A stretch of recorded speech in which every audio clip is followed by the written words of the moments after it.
Welcome back to the second panel discussion of the International Symposium for Cultural Diplomacy and Human Rights, or Human Rights and Cultural Diplomacy. We all know where we are. We have seen a film, a thought-provoking film on human rights violations in the Congo. And we have listened to Mr. Floribert Nyamwoga's lecture. Thank you very much, the environmental lecture, and Dr. Sabine's presentation on the UN mapping report. Thank you very much. We are joined on this panel, and I hope, or we hope, to have a lively, interactive discussion on the food that you have been fed this afternoon, and talk about human rights in general. We are all culpable if we stand by and do nothing. We are all culpable if we stand by and say nothing. We are not culpable if we put one foot in front of the other and take a step towards peace.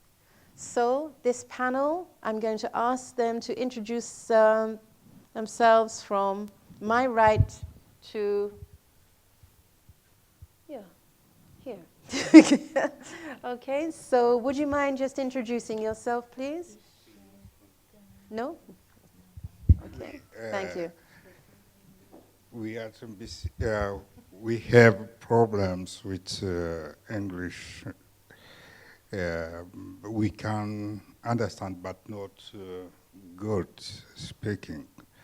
When we can speak German or French, but you don't have here interpreters. Yes, we do. We have a French interpreter, we have Deutsch interpreters, we have Polish, British, yes.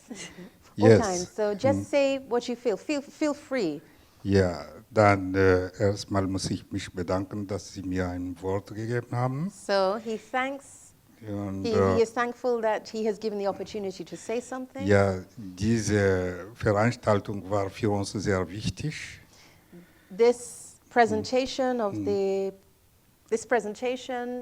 platform to give the presentation was very important. Ja, wir hätten gedacht, dass sehr viele Afrikaner, besonders Kongolese, hier erscheinen werden. He thought that there were not so very many Congolese here that would be interested, or people that would be interested in the Congo. Das Problem vom Kongo ist wirklich sehr, sehr sehr schwierig und emotional, für mich persönlich sehr stark.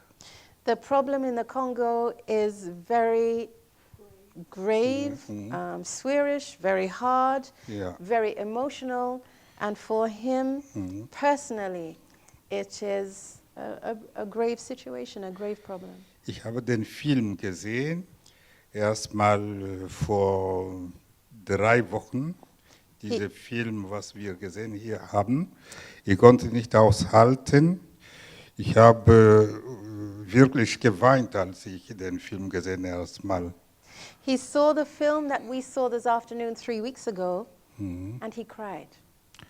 Das Problem für Mapping Report wollte dazu dienen, dass die deutschen Behörden auch was dazu sagen sollten. Die sollten sagen, warum die reagieren nicht.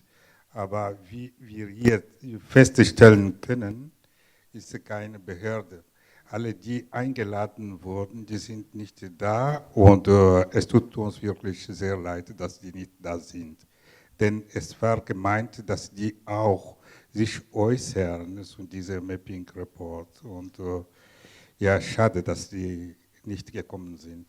Okay, we had invited a lot of people from the German government to come and listen to this presentation, and he is very sorry that they could not be here. He is very, very upset that they could not be here, and we, the ICD, sent out invitations as well as the Friends of the Congo personally, and none of the invitations have been accepted. Ja, ich will nur mir bei Sabine bedanken, die sich so viel Mühe gegeben hat, dieses Zusammenschluss zu schreiben und uns das zu zeigen, wie es ist und wie das Problem gravierend ist. Und bei unser Landsmann will ich mich bedanken, dass er sehr gute Idee hat für die Versöhnung im Lande, dass nicht nur die soziopolitischen Probleme nicht nur bei den Politikern überlassen müssen, dass alle Leute gebeten sind, eine Lösung oder einen Beitrag zur Lösung diese dramatische Situation gebeten sind. Okay, long paragraph. He thanks, Das war ein bisschen zu lang. it's okay. He thanks Sabine very much for sort of writing the report, giving the presentation on the mapping report, etc. He hopes and he believes that the situation should change. It is a very, very bad situation, and he thanks the opportunity for having presented the UN mapping report to the group here. Okay? Und so And he thanks oh, Floribert sorry. Floribert, for yeah. his presentation, that there is other people than just the politicians and that we can find other levels to address. Okay. Sorry. Voilà. Und ich bedanke mich nochmal dafür, dass Sie mir das Wort gegeben haben. It's Und okay. gebe ich weiter. Okay. Ja. He also thanks me as well. Darf ich? Yeah. Thank you. I'm Maggie McFadden, and I do women's studies and global women's issues, and I'm from North Carolina in the United States. I'm Sabine, and I've basically introduced myself before. This issue has really captivated me because I've sensed personally what I've before only heard from others, that you can run against invisible walls with something that should get everybody's attention, and instead nobody wants to pay attention. And since I was growing up as a stubborn child, I decided this can't be it, so we have to go against it. And sometimes it's lonely, and then it's all the better if you find other people to go along. This is the process. I'm Floribert Nyamwoga from Congo, and our philosophy, we are a small group of people whose philosophy is life must continue, whatever be the situation in the field. We don't have much control over what's going on in the country, but we rely on all the mobilization which can take place internationally and have something to influence the political context in the country, the socio-political context in the country, but still, while waiting for international solutions, I think something must be done in the field so that life can continue on a daily basis. Thank you. I am Norma Wright, the Initiatives Director for the Institute for Cultural Diplomacy, and as such, I am semi-retired. I am the type of woman that doesn't sleep. I am the type of woman that works tirelessly for a cause. I am passionate about human rights, and I will find most ways to see if I can highlight any issues that come before me in respect to the violations of human rights. At the moment, we're working on interviews, interviewing people and putting the interviews and the comments up on the social media platform. We are going to do a lot of other things in the future, and I would ask you to continue to watch the web pages of culturaldiplomacy.org and more in particularly the initiatives pages. So watch this space. A lot of things are about to happen. Ariane? Well, I'm Arion Doxakis, and I'm a program director here. And, well, I don't know, that's about it. You come from Greece? I'm originally from Greece, but my family's moved around quite a lot. I've lived in Australia, Mexico, Bulgaria, Greece, and now in Turkey, and now here. And do you enjoy working at the ICD? I love it. Hello, my name is Sabina. I come from Slovenia. I graduated from philosophy and sociology of culture. Now I study law, and I work as an intern at Institute for Cultural Diplomacy. Hello, my name is Anne. I work here at the ICD. I'm from Belgium, and I study European law. Hello, my name is Marco Jentsch. I come from Berlin. I work in a Congo group, or a Congo action group, here with other people sitting here next to me. Yes, yes, we make here culture diplomacy. And you have low diplomacy when you hear this. When you hear a military man speaking that there are so many bushes, you cannot look in the bushes, and what, my glasses, my binoculars doesn't work, and everything doesn't work, and we don't know anything, you know. And on the other side, they know everything, yes? And there the fox must say, hey, my ears go high, what's going on here?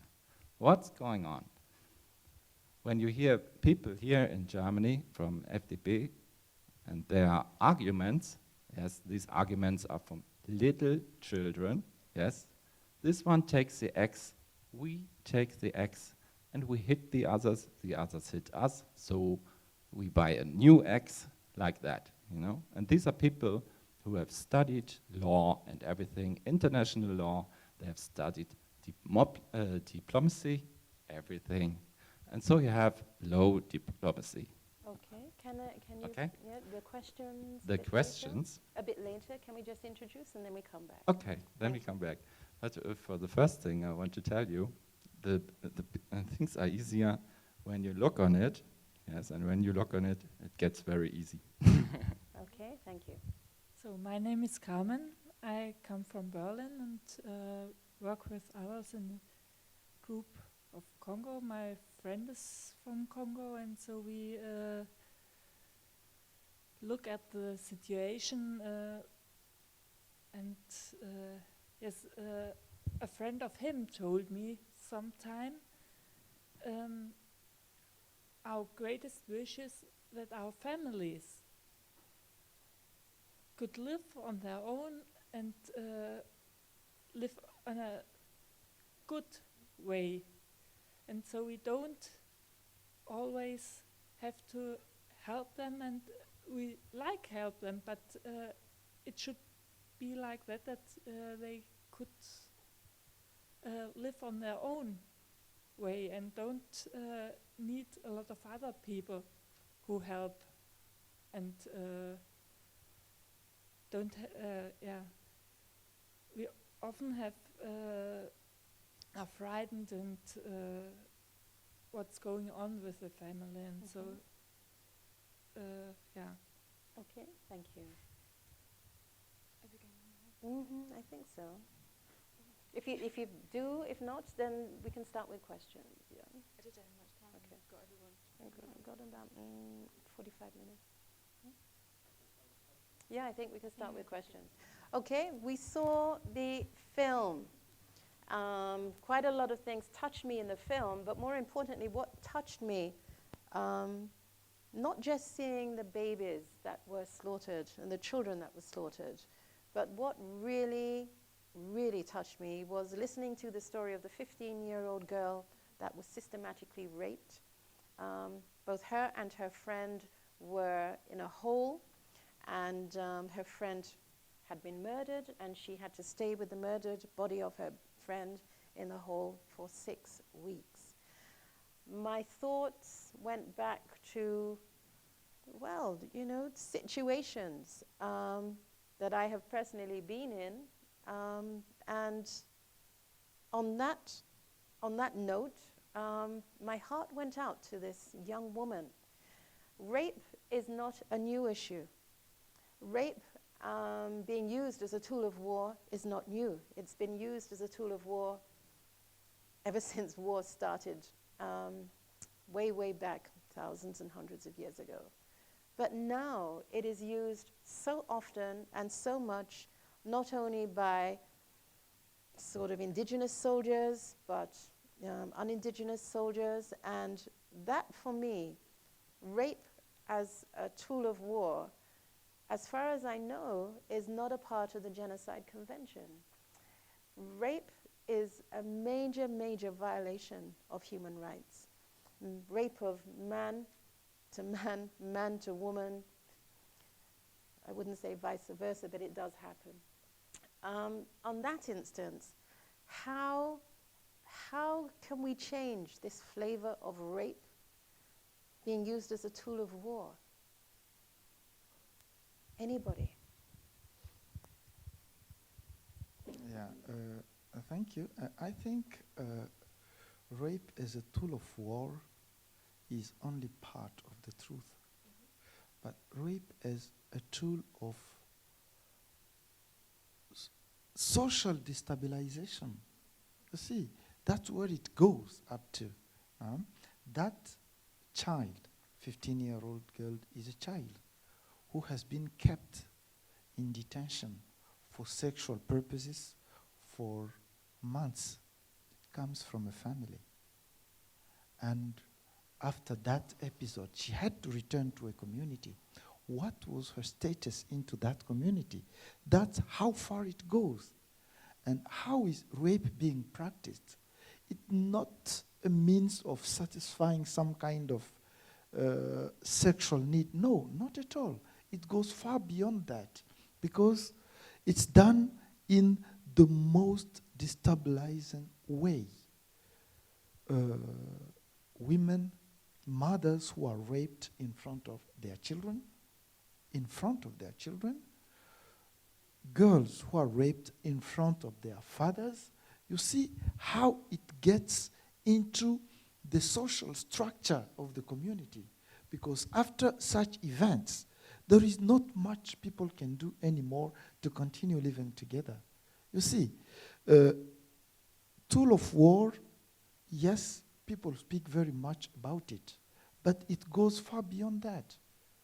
It's a systematic tool for social destabilization, because a society which has been treated in that way, it's very difficult to get it together once again and to continue living. And what is most important, most of those people addressing rape issues are keeping their concerns on the physical consequences of rape. Of course, there are many, many physical consequences which need to be addressed medically, and it's very important. But the psychological part of those things are not being sufficiently addressed, and that leaves communities into an undescribable situation. I also think that when you think about rape as a tool being used in war, just think about the social consequences and of how this can be repaired to get people back together. That's it. Anybody else would like to comment? Any other questions? Yeah, Maggie?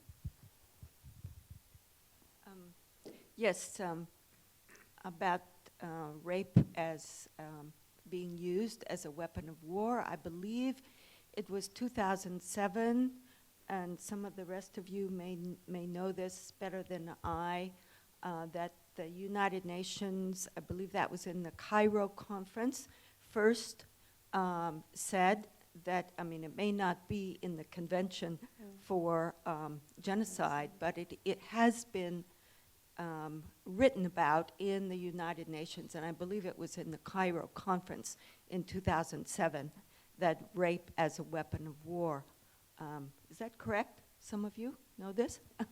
It's a crime against humanity. I believe it's so. Part of the Declaration of Human Rights. And then, since I have this microphone now, I wanted just to say that this issue and the issue of women and the use of women in war situations, whether it be in the Congo or elsewhere. It was used in Bosnia, and of course it goes way, way back.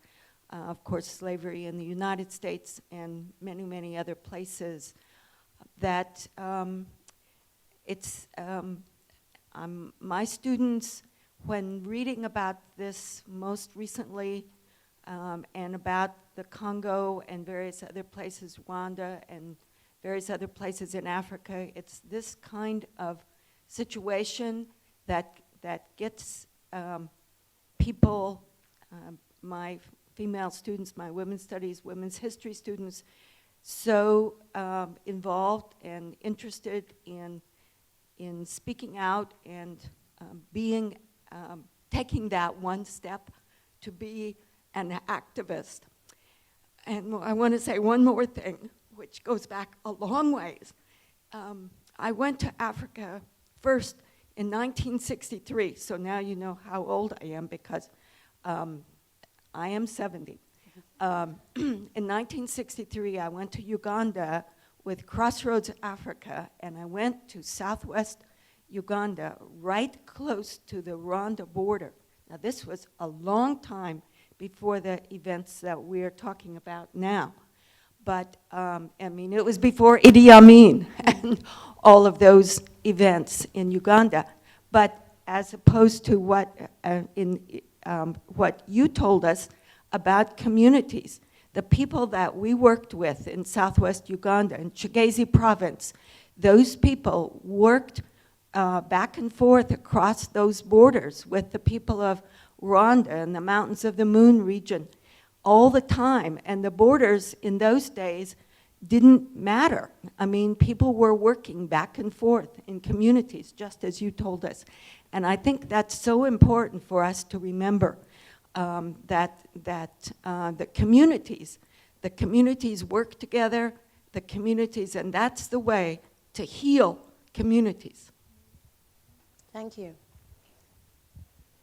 So to heal communities, no borders, no fences, open talk, open dialogue, exchange of cultures. That is what the Institute preaches. That is what we talk about. How many other ways can you see communities being healed, being brought together? The world is at a fractious stage at the moment. You have seen in your lifetime, and as I congratulate you on your years and your years of experience, but in 1963 and now, the world has changed dramatically.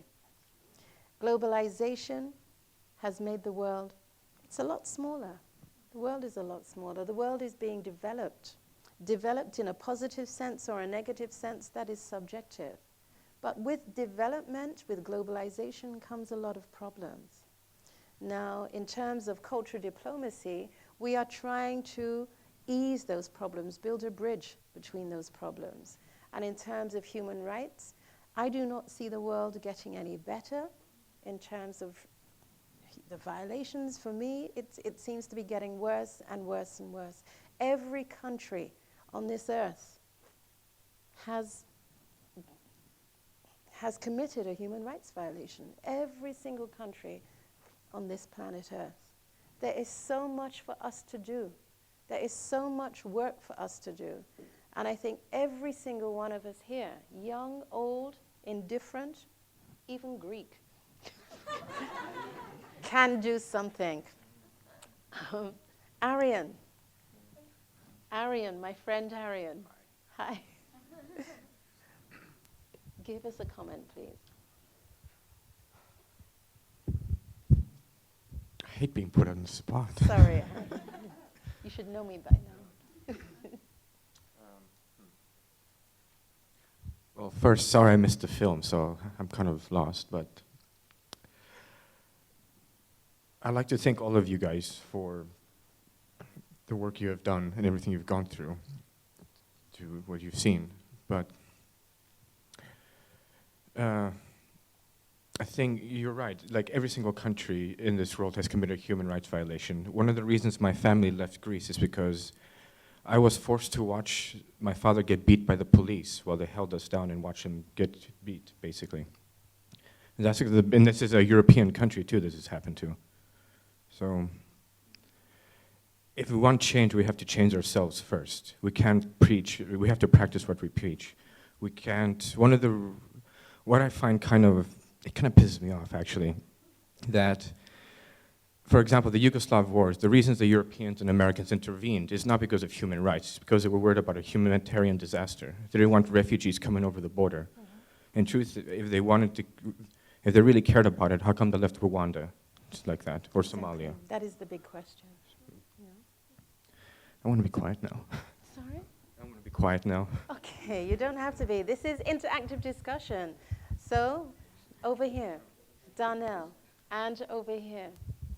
I'm a former U.S. Army soldier, 4 years in the military, from November 18th, 1966 until 10 December 1970. Now, every soldier that you'll ever meet will be able to tell you when he went in and when he got out. So don't be surprised that I still retain that information. On the question of rape,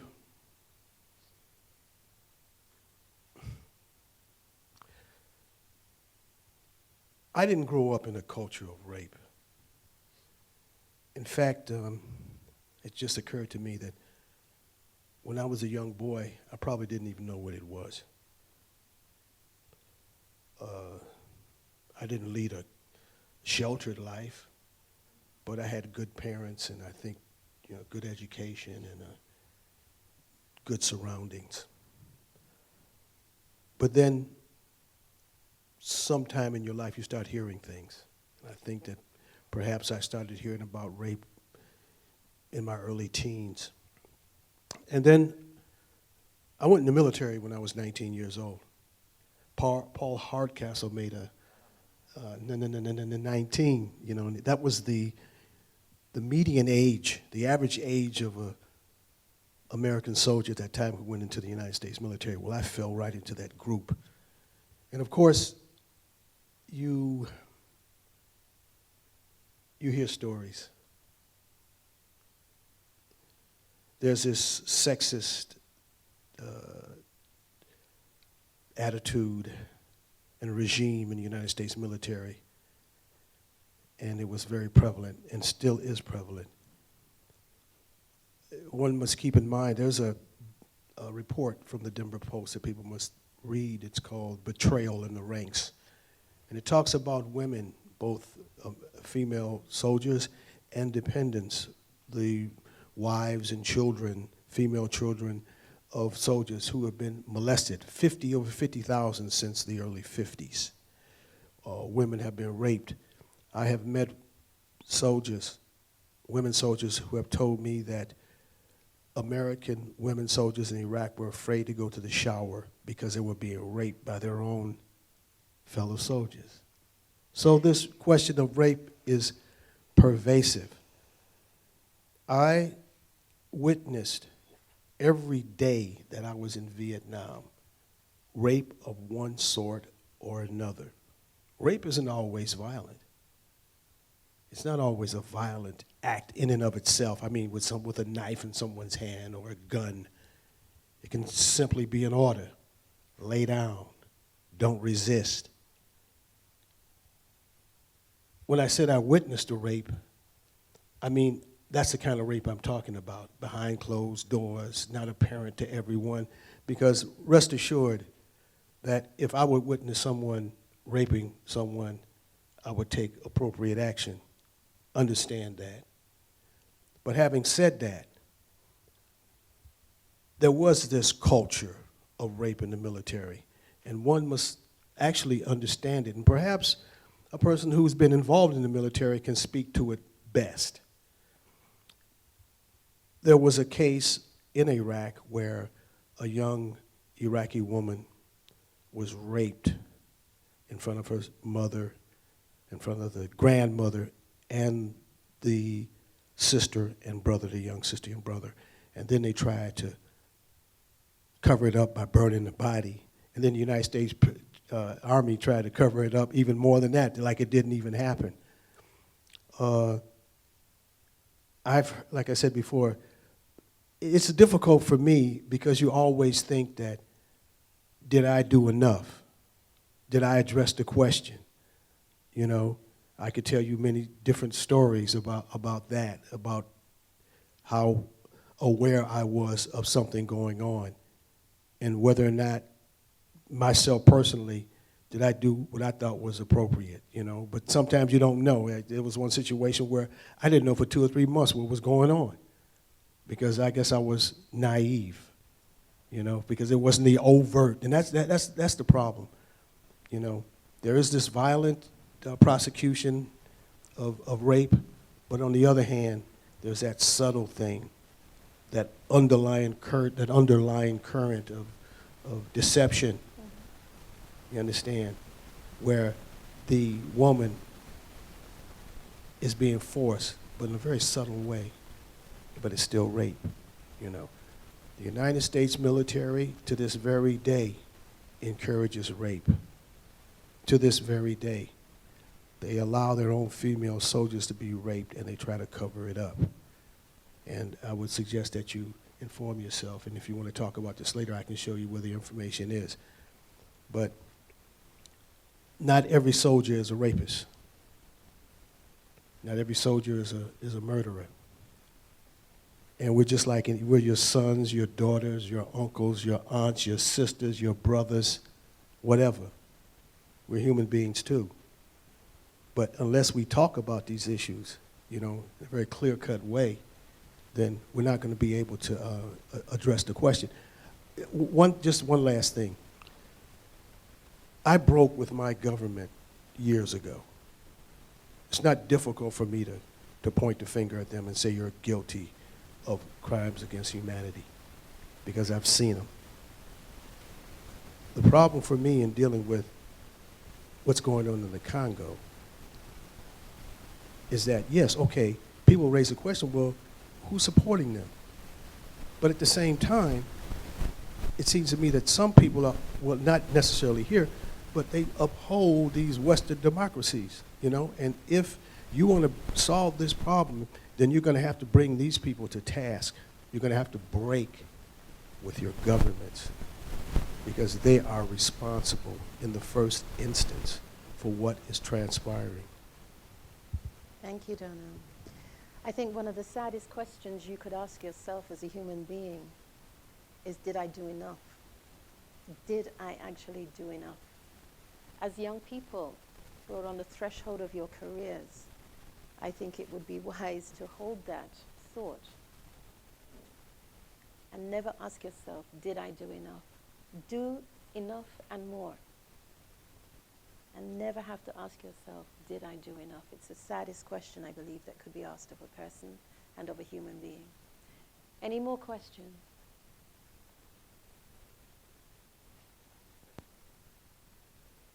And there is another question over here. Where do I start? At the beginning. At the beginning. To build a new ghetto. Yeah, I had the vision here. From the ghetto to build a place, that people build places where can destroy the trust and get the maximum out of the people with destroying the trust of the people. And it's a program, and they study this. Mm-hmm. Yes, and you can study that, and you can see in those papers, and you can learn how to destroy those people. And when you are a psychologist like me, then you learn how to people destroy their lives to the age of 16, where the mental things are not very heavy. Mm-hmm. And when you have older people, you must destroy their life very heavy. You must be very cruel and very do heavy things to destroy the personality of a man or a human being. And this is a program, no? And you can learn that. And this program is from here, from Dachau and other concentration camps, and it comes over from the Catholic Church, from the witches, hunting of the witches, and it goes on. We have 100 people who train that in the world, who make torture training and give torture. And when you look at it, then you see how these people worked on other places and how they spread all over the world and how they build it new. So the Congo, for me, they can learn a lot. You can learn a lot about capitalism and how the functioning, how you make war, how you hold a war, build up a ghetto. They have no cameras, yeah? You have no medias, you have no journalism.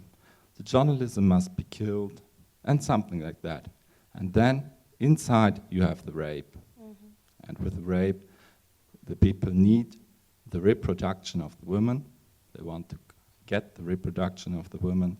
The women know how to make the food in this culture, and not how to make the food, how to go on the fields and make the seed that the food grows up.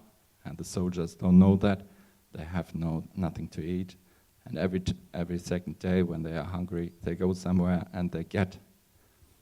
We know that the Congolese people say that the war is cheaper than no war. When you have no war, then you must pay all soldiers. And you have to pay for the clothes of soldiers, for the food and everything. And when you have war, you don't need to pick anything. Every little boy soldier wants a new pair of shoes, he shoots another one and he has his shoes. Nobody asks about that, you know? And it's about this that they steal. You can watch it. We have this group. You can watch every single group on the map. We know where the mines are, and you can watch everything. And when the people from these single groups of different things are in the bushes, come out, you can grab them. And after 3 days or 2 days, they come out of the bush and they want to have something to eat. And when you see some of the big bosses and they want to go 50 kilometers or 20 kilometers, you can watch the path they walk through, because they know for 200 years where the places are, where the right water is, and when you get food. And there the big bosses walk. But the Americans or the Congolese army says, no, we don't know where they walk, but they walk on old roads, and the roads are deep in the ground, the same ways as ever, you know? And okay. This kind of because of the women, we need a psychological supply for the women there, and we must build up the trust from the people. Yes. So you're talking about psychological repression? No, the psychological equipment and everything for the people in the Congolese, because you have murders there, you have these people go here into psychological jail, you know, forensische psychiatry, you know, and you don't have that. You have so many people there. Okay. Thank you. I think Dr. Grund wants to reply. Actually, Marco is part of our group, and he taught me some interesting things on child soldiers and how you abuse people at a very early age so that they're basically not people anymore. So this is a very, very long-term thing. Even if these people get out of that situation of coercion, they will just be destroyed as a normal human being. You can't switch, like now I'm a child soldier and then I'm back into normal. There is no normal left, like for the women. And this is the very, very long-term thing, and that's why this is extremely devious. This isn't just a temporary situation, like, oh, it's unfortunate, it's war, you have to be soldier. No, this is forever. And I also want to take up what he said about we don't know, this is so uncontrolled. There was a nice little thing. Sometimes our media do some good things. It's very little, but sometimes. BBC, on the 31st, just 2 days ago, had a little article that a Congolese military court has sentenced some Congolese people who have done harm to others, some of these militias. And the article also mentions that there is this one big war criminal, Bosco Ntaganda, the only name that's mentioned right now, who should be in jail, who should be in the International Criminal Court to be tried there. And the BBC mentions in that text about the military court in Congo that they had an interview with Mr. Ntaganda. So how can the BBC have an interview with somebody who is sought internationally and supposedly not found? Yeah, that's what we are saying. I think that in order to arrest somebody, you need to want to do it. I live in Goma. I've been living there for the last 8 months. And Taganda is one of my neighbors, just that. He walks freely in Goma. The day all this started, he made a parade in Goma with 5 pickups, 5 pickups with military on them, and he turned in the whole town and then returned to his place. He's working freely. So the question is he being searched? Because everybody knows where he is physically. But the will to arrest him is what we should build. Yeah. Same as all the others who are being searched. Same thing. People know where they are. So I think it goes beyond just the physical presence of somebody. That's it. We know where we are. We know where they are, but we're not doing a thing about them. This is the problem. Well, my question in a way stems from the words of Donald and Norma, like for young people to take a stand and be informed of what is going on in the world. So basically, with a reference to the situation in DRC, I would love you like to inform us a little bit more about the campaign you're organizing. How should it be structured? Which issues does the campaign tackle? On which level? Because like me personally, I'm part of a youth association in Italy. We provide for informal education for young people. And I guess like can be a wonderful opportunity for me and for all the other participants to have like more information and maybe the opportunity to join you and participate. Thank you. Of course. I was just thinking before you said that I would like to ask from you, if we want to do a campaign on your mobile phone, your laptop, computer, and all this, you take it for granted, but it comes at a price. Do you have ideas? Do you have creative people that you know that could help design such a campaign? I mean, Facebook is for free if you want to go Facebook eventually. But before it needs to be set up. I'm not on Facebook, I have to say. I've been so overwhelmed with the warnings of the privacy issues, so I don't know, maybe I'll still do it, but so far I have not been on Facebook. But we have a Facebook page for our Congo campaign, which is so far mostly German, but will be mixed language. Would you like to give the address, please? It's Liberated Congo, and Congo is with a K for German, and Liberated is the English, so it's an English-German mix. Marco has done that. .org, .de, No, .com? Facebook. Facebook. Without, and Okay. we are still very much in the early stages of a website, but that isn't really. I'll tell you once it's more filled. But I would welcome your ideas, how you would address people, especially young people. Like, you have a mobile phone, you consider that normal. How would you go about making the issue of the raw materials and our responsibility for our expensive gadgets a campaign issue?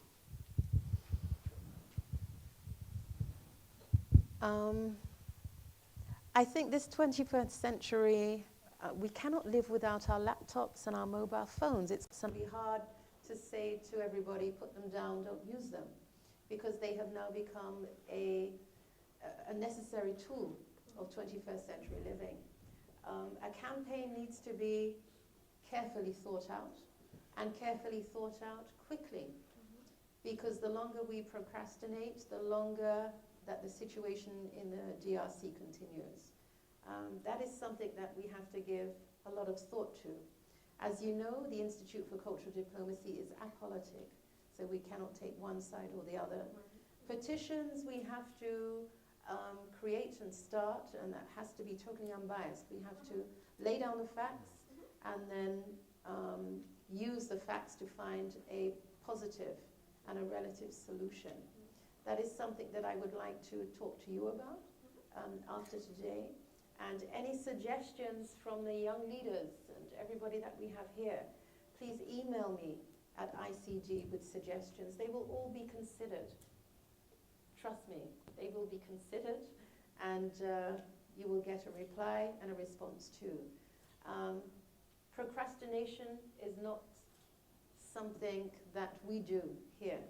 It has taken 10 years for the ICG to get a foothold and for cultural diplomacy to actually become a master's program. It is progressing. More and more people are hearing about cultural diplomacy. It is soon going to be a catchword on the tongues of every diplomat and every ambassador that we can get a foothold in. So cultural diplomacy is new, but it's not going to be that new for long. And I say new.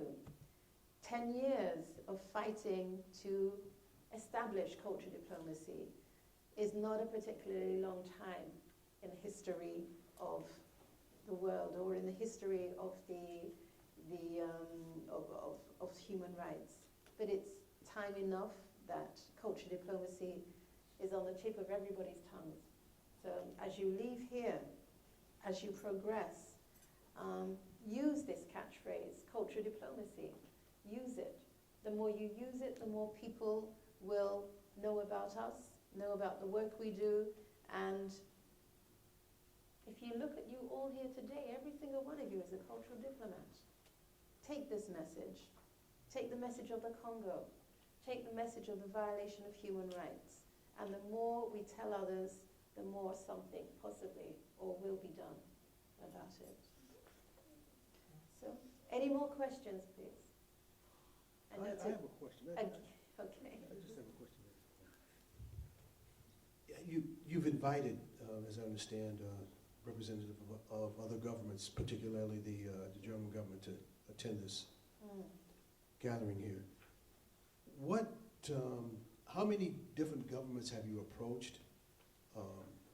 The governments directly involved in those on the periphery, and what have been the responses?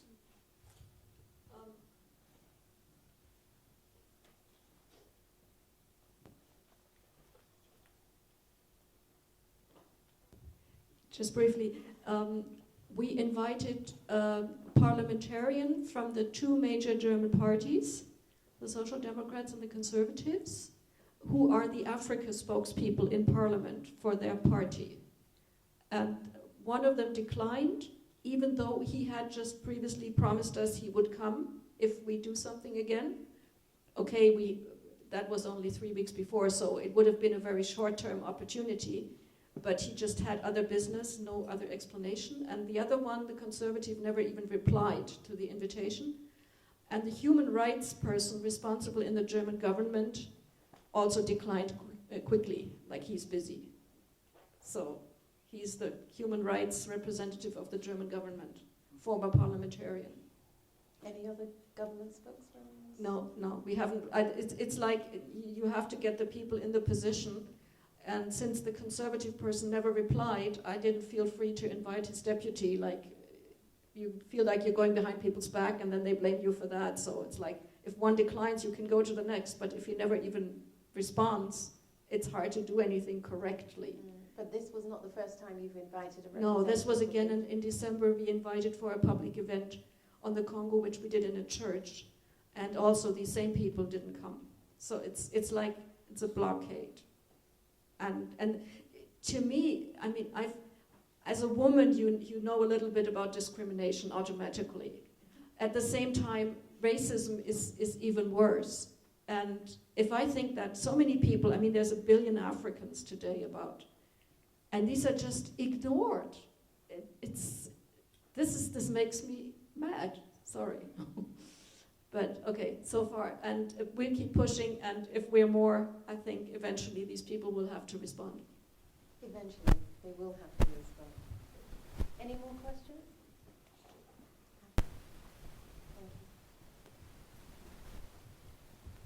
I have 2 questions. One is, during the interview you mentioned something about how the environmental movement, environmental issues weren't on the agenda several decades ago, but now they're on everyone's agenda, and we need to get things like ethical sourcing and like fair trade stuff on the agenda. Just wondering what kind of lessons you think we could take from that kind of the environmental campaigns, like how one actually, I know this is your whole fight, but how does one begin to put an issue like that on the agenda, not even just with the Congo, but. And the other question is, I'm from South Africa, and I'm doing my master's in justice and transformation, and so I'm studying a lot about transitional justice, and we've done a lot about the South African TRC, and how that was actually kind of a compromise, because the people who were, the regime that was in power would have never given over power if they thought that they wouldn't get some kind of amnesty. And I'm just wondering about your thoughts on the prospects for a truth commission and how one would have to placate the different parties in the Congo.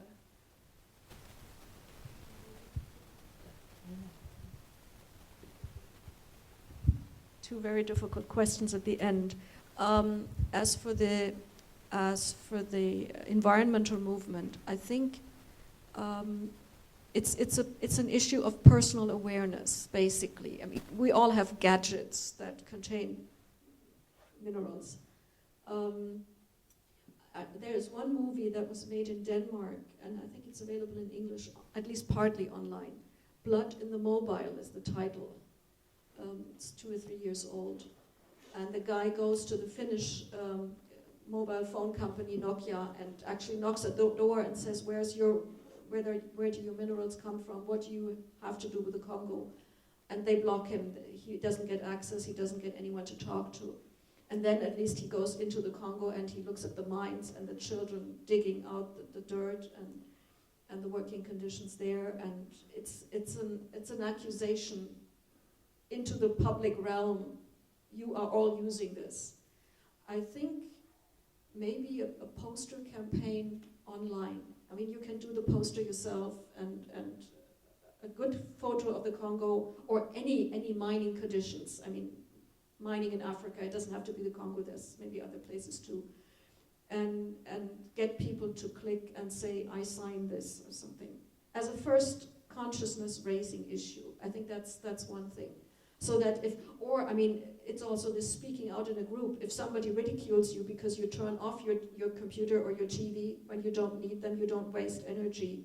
Or you go and you ask, when you buy a new computer, where does the components, where do the components come from? If you a campaign to ask the companies, where do your components come from? This will take at least a year or so to take hold with the companies, but it could be a step. Or we demand, because we have a mobile phone, we demand our governments to regulate the minerals trade.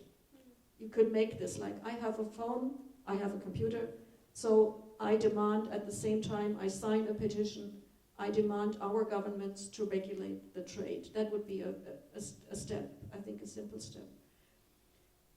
And the second question was the truth and reconciliation. The cycle of impunity. I think it's very hard, especially in the political polarization that you have right now in Congo. I mean, even the government, as much as it gets blame and deserves blame, even the government is weak. So when you have a weak opposition, very mad but weak, and you have a weak government, and they're totally divided, it's very hard. The amnesty question is always difficult. I mean, there are so many people who blame this person, but I have a slight disagreement with Darnell on the governments. I don't see my government as one big thing. I see a chancellor who is under pressure. I see different ministers in different positions who are each a different person, and they have different responsibilities. They're better or worse. And so I like to look at each individual. And in that case, maybe you have to come up with some sort of amnesty for this or that. Or you need a regional amnesty somewhere. But again, then, I've read about South Africa that on the one hand, if you testify in the Truth and Reconciliation Commission, you get legal amnesty. But at the same time, there were a lot of people who testified and they would not qualify for the amnesty. So if you have a mechanism where you could say, like, this person is credible, yes, you get amnesty. This person doesn't really regret, they just play a game here. And you have two ways, like it's a yes or no situation. Maybe you can find mechanisms, but this is for the locals. I can't decide that. Yeah, I would like to have one or two words about both questions. First of all, as far as those minors campaigning are concerned, there is one thing that we should keep in mind, that we think that one of the reasons that there are wars in all those places is just because of the presence of those minors. Not only that, but because there is no way people can get legally on those minerals. You see, there is no system which has been established to get you do business in those minerals up to now. So, if there is a commodity which is needed and there are no mechanisms to have access to it, people will create illegal mechanisms. And we keep on thinking that if there is enough investment, positive investment in informal mineral extraction in that part of the country, it can maybe regulate a little bit the way people are accessing those minerals. Because this is a rule of the markets. Nobody will come and take something that he will not sell anywhere. If there is demand for minerals, there had to be an offer from somewhere. And if there is no regulation of that market, people will try to find other mechanisms to have access to that product in order to offer it to the markets. So maybe it's another way in which people can start looking on that illegal business on blood minerals in DR Congo. As for the question about truth and reconciliation, she got a point. Who is playing game? Who is really regretting? Who is telling the truth? Because we should define what's the truth in such situations. I think the only truth we can get hold of is things like the images we have seen. But if we try to get into interpretations, everyone has his own truth, because they depend on your motivations and who is listening to you. But the overall need for creating a context in which people are going to start normal living, that's what we need to establish in a country like DR Congo. And that really is worth all the fights in which people can get involved, and from all other actors. Because ultimately, nobody gets final interest in what is going on in Congo for the moment. Nobody gets real interest. Nobody. There are resources which can help develop most of Africa in that country. But people keep on dying for lack of food, whereas we have 120 million hectares of land which can be used to produce food. And what do investors say? They say, well, are we going to produce food where there is no infrastructure, no overall business climate? You see, so what is going on in Congo is in the interest of nobody at the end. I don't see any country, any government which can say that it can have long-term interests on the present situation in Congo. I don't really see where that can come from. And the only interest that the sub-region can get from Congo is getting that country as impulsion for sub-regional development. And this is possible if you raise awareness of people, and people starting to look at Congo not as an opportunity for individual welfare, because that's what it's being used for today, but as an opportunity to create overall regional development. That's it. Thank you. Thank you. Sorry, I'd like to say something.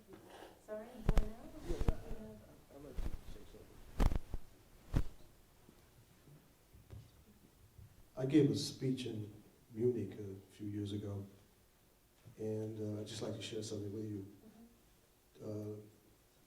I'm an avid moviegoer, and I don't know if anybody see the, what do they call it? it? This movie with Will Smith.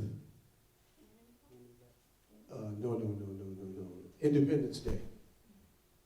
And well, anyway, it's a science fiction movie, and Will Smith is one of the heroes, of course. Hancock. But not Hancock. Oh, okay, sorry. Independence Day. Oh, Independence Day, sorry. Yes. And he's the hero. Well, he's a hero in Hancock also, or arch hero, or whatever, anti-hero. And so in the movie, he's an Air Force pilot, and he has the good luck to shoot down one of the alien spacecraft. And the alien survives the crash. And of course, in this altercation with the F-15, I think it was, his plane, Will Smith's plane, was damaged, and he had to parachute down. And so we have the scene of Will Smith going to the alien spacecraft and grabbing this alien out of it and dragging him to the nearest U.S. military base. And so everybody is, wow, you've got this alien. So they bring him and put him downstairs in a room, lock him up. And everybody's observing him through a very thick plastic plexiglass window. And so this alien is able to communicate with him by telepathy. And they're having this discussion. And one of the scientists comes out and says, well, to the alien, thinking to him, we can learn a lot from you. We can learn a lot of things. By the way, these aliens were going from planet to planet, just taking all the natural resources, everything. That was their game. So the scientist says, so we can learn a lot of different things from you guys. So, why don't we just talk about this? We can exchange information. You can get information from us, and we can get information from you. I said, well, what do we have to do to make that a reality? And so the alien, in his way, through his telepathy, says, die. And I thought, at that moment, I said, damn, that's the United States of America. So my point is this, and let's be very clear about this, that the race is on for natural resources, whatever they are. Let's be clear about this. And I will underline it with the fact that I'm a soldier who was in a war zone, fighting a war that was started for natural resources. There's no question about that. Go look for Clausewitz. Anyone will tell you that these people are there for territory, war, and power. And what's happening now is that there's a diminishing dwindling amount of natural resources.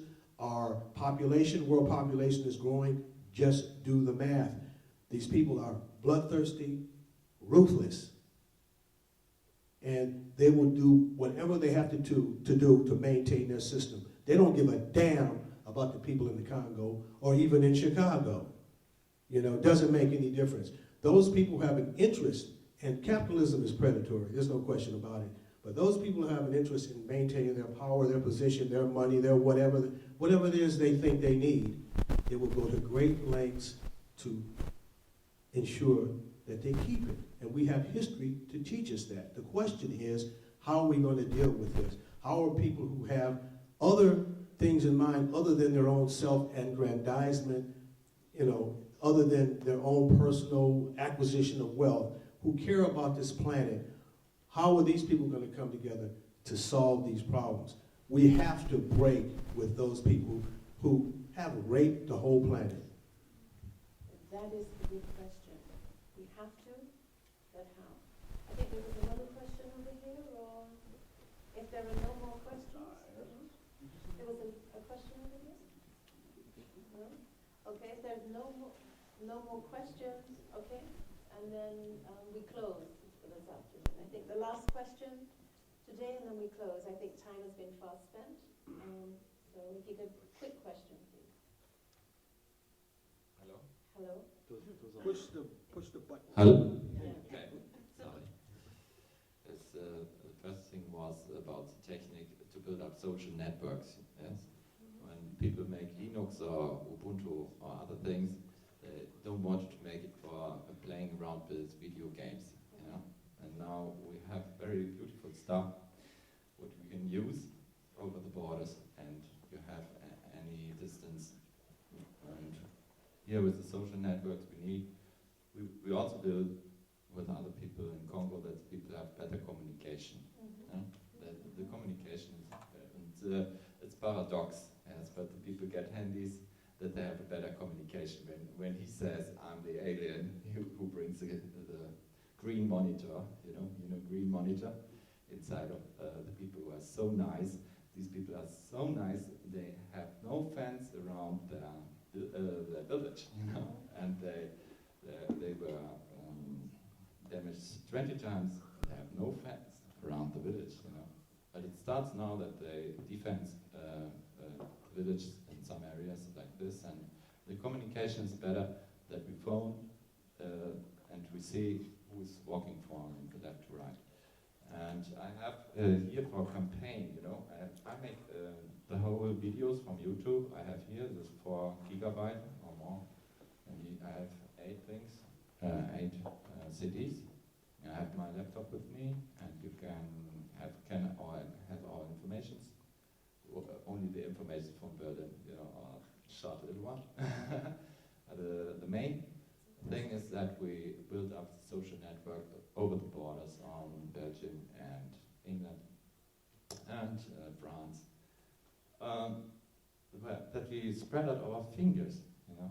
That when you talk to politicians, and you have no teeth in your mouth, you know. You speak like and sorry, can I speak to you? You know, you get only short diplomacy, you know? And this doesn't hurt. Yes? And when you see, I want to say with the Coney thing from America, $6 million for the I don't know how it's called. They spent $6 million.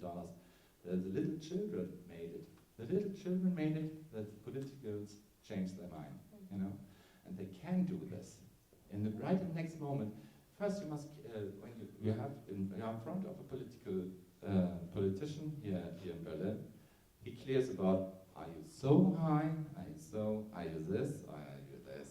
You know, and it's so nice. And what is my responsibility when I'm a politician, what's my responsibility? Oh, that's not my responsibility, this is not this is not that. But somehow I say, did you sign this?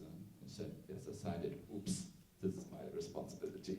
Now in the next moment, it's like, boom, my responsibility, says the politician. And he gets fire under the ass, you know. In the next moment, he has fire under the ass. And the whole day it was only, oh no, it's not my responsibility, and this is the responsibility of the francophone man, people here, you know? And the next moment, boom, the fire is on. You signed that, this is your turn on, you know? And when you watch that, yeah, when you only need to watch it and say, oh, was it your responsibility? You were some of these people who signed that, you know? And the next moment, they walk, you know? And when you see it gets with money, you know, they run. You can see them run. When you see how the money walks and say, you signed this, and what do you speak with this man? This is the weapon dealer over there. Then they run. You know, this is how you can work. You know, how you get them at the balls. You know? Sorry. Okay. It seems appropriate to finish there. Talking about responsibility, the second noun I will not mention, but we are all responsible. We are all responsible for our neighbor. We are all responsible to see that our neighbor has food, water, health, etc. And most importantly, to show our neighbor that we care. In this culpability of responsibility, I would like to say, please do not forget the Congo. I hope to start the campaign. It's ironic that we have to use the media and the mobile phones and network to start the campaign. But if we don't start using the tools that are damaging them, then we won't get it stopped. So thank you very much for a long time spent. I hope you enjoy the rest of the evening in Berlin. And I look forward to seeing you here tomorrow. And thank you very much for our panel members, and thank you very much for the input. So if we can all give ourselves a round of applause, and I hope you have a wonderful, wonderful evening here.